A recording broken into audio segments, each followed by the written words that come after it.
The Amazing Race season 34 is actively in its coveted race around the world. And last night we saw another team eliminated from the race.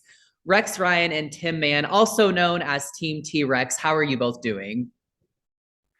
Doing good. Not bad. All right, let's just start with this. Tell me about your experience on the race and what it meant to both of you to be able to take on the journey together. I could speak for myself that it was pretty cool. My mother-in-law lives with us, and she has not missed a single episode of The Amazing Race. This is her favorite show on TV. So when I was able to come home and tell her that I was on The Amazing Race, it was pretty cool for the both of us. And now, hopefully, I could be her favorite person that was ever on it. Is what I hope. Yeah, no, I just think it was, you know, you go through life, you'll remember your experiences. And this is this is a lifelong memory. There's no question about it. You're doing it with one of your best buds. And, even though we never got anywhere close to how far we wanted to get, it was still a great experience. And even the lead up, all the stuff you got to do to get on the show anyway, all those type of things. And the preparation you do, and then when you get there, it was just a great experience, and it's something that I'm really happy that I did. Yeah, for sure. And I think it was so obvious to viewers how much you all enjoyed racing together. Now, tell me, Rex, you talked about preparation a little bit. So if there was anything at all, how did you guys prepare for the show? Well, my partner is in decent shape. He's a former national powerlifting champion. He runs marathons. He works out at least 5 times a week. I always kid him about, how'd you do back today? You do arms, whatever. But now it comes down to it. I'm like, man, I got to get back to running. And when you're 59, close to 60, you assume you can do the things you did when you were 20. Trust me, you can't. So I started running the first day, and I'm like, whoo, I have a long way to go. And, to say the least, I ran like a mile that first day, and it's all I could do to get there. I knew I needed to lose weight. I knew I needed to run. And I started chipping away at it. I dieted. From that day, I started dieting, and then basically eliminating carbs. And then I kept running every day, even though, hey, 1 mile, 1 mile, 1 mile. All of a sudden I got to where I could run 3.5 miles a day, and I dropped 50 pounds. So it was one of those things where, I started working that way. And then the other thing that we did, because we had a plan, both of us had a plan. And then like, all right, Rex, you're going to, like Tim's like, you got to learn how to drive a stick, because he was going to be the navigator. And I'm like, okay, his buddy happened to have a Jeep. So I borrowed it for a whole week, cruising around it. And I'm like, we're ready to go. Like, we got this down. So that was kind of my contribution to the preparation. I know Tim did other things too.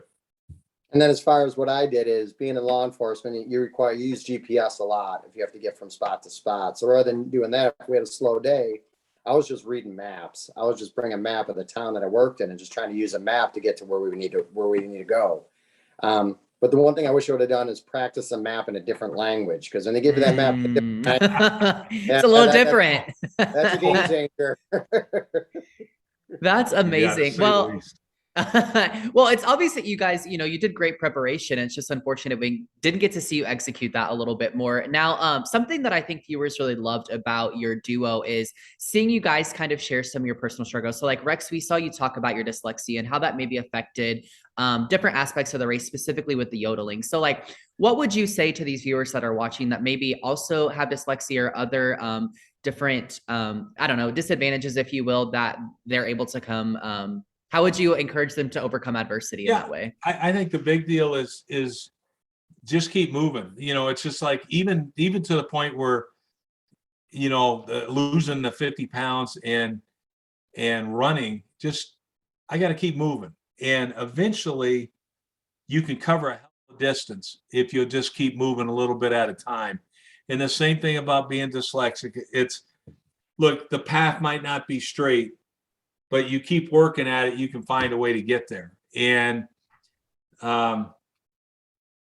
for instance, instead of looking at that word, like being dyslexic, when you see new words, it's hard to say the words and definitely, comprehend. A lot of different things go on with being dyslexic, but I got to where I listened. And once I started listening, I figured out, okay, I don't need to see the word, I can listen. And then eventually I was able to get through it. Yeah. I think that's such good advice for anyone. Just like keep pushing, keep going. Now, speaking of keeping pushing and keeping going, we saw you guys really gave your best in that handbell detour, which kind of ended up being your ultimate demise. Walk me through that competition and how you guys felt trying to figure it out. Well, I would say that I like to think it was strategic, but Rex grabbed the side with 4 bells when I had 6. Yes, it was much easier for me. You have 0 music background, never played an instrument. Rex can carry a tune with singing, maybe not with an accordion, but when you do them bells together with an accordion, that was just, it's like that's a different language in itself, trying to play music when you've never done it before. Yeah. So what I was trying to do was everything off memorization. And we had so many notes that you had to do together. You had to do 2 at one time. Then you had to cross and grab other ones. Sometimes they would get out of order and you forgot where the A was or the B. Rex's side was different than mine with the accordion. That was just a different language. And then when you never played an instrument before, you throw that on top of it. That was one of the hardest things I think I may have ever had to do.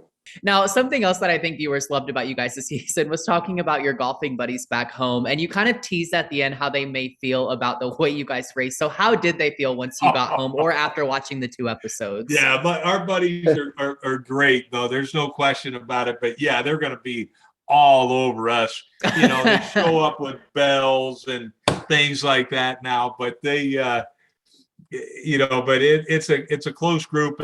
And we bust each other's chops all the time, but it's going to actually be brutal when Tim gets back next week. We know we're gonna be in trouble. Yeah. I see. Now I like to think the other approach. I think there's going to be sympathy because I think they're going to see that and say, "Man, those things look like they were no joke." I'm hoping that they take that approach. Yeah, for sure. Well, for your guys' sake, I hope they take Tim's approach as well. Hey guys, thanks so much for taking the time to speak with me. Again, congrats on all your success on The Amazing Race, and I wish the best for both of you. For all of our viewers out there, keep tuning in to Amazing Race Season 34, Wednesdays on CBS. Thanks, guys. Thank you. Thank you, Blake.